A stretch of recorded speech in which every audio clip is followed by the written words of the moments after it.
Sainz commented in a recent interview that teams develop the car to make it faster, not to favor a particular driver. It's a statement that he hints at a lot. No matter how you dismantle the data, in the end, the clock doesn't lie. Leclerc is in a different league to Sainz, and this start to the season made that evident. Both in the race and on a single lap, Leclerc's pace is blistering, and the Spaniard cannot keep up with him. The 2023 Formula One season has been a challenging one for many teams and drivers, including Ferrari. The team has had a difficult start to the season, and Spanish driver Carlos Sainz has had lackluster performances in the first two Grands Prix. However, despite these challenges, there are rumors that top drivers such as Lewis Hamilton and Lando Norris could be considering a move to Ferrari. Hamilton has long idolized Ayrton Senna, who famously spoke of his desire to drive the last lap of his last Grand Prix in a Ferrari, even if the car was as slow as a Beetle. This admiration for the Ferrari brand could make it an attractive destination for Hamilton, should he decide to leave his current team.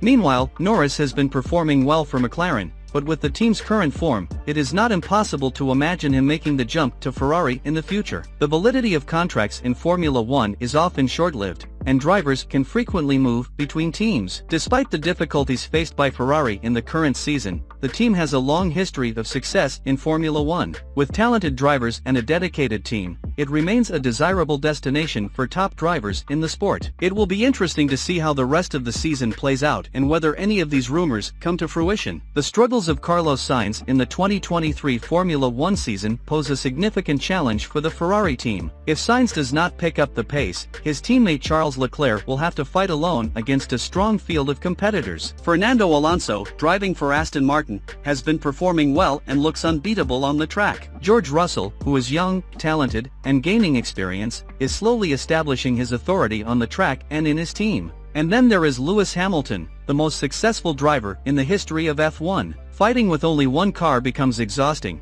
and Leclerc will have a tough time competing against these formidable opponents without the support of a strong second driver. It is only a matter of time before Sainz's presence in the second Ferrari is questioned by the management. If Sainz cannot improve his performance, the management may begin to consider other options for the second driver position. This could include promoting a driver from the Ferrari Driver Academy or possibly bringing in a more experienced driver from another team. Ultimately, the success of the Ferrari team will depend on the performance of both drivers. Leclerc is a talented driver, but he cannot carry the team alone. Ferrari will need to make some tough decisions in the coming weeks and months to ensure that they can compete at the highest level in the sport.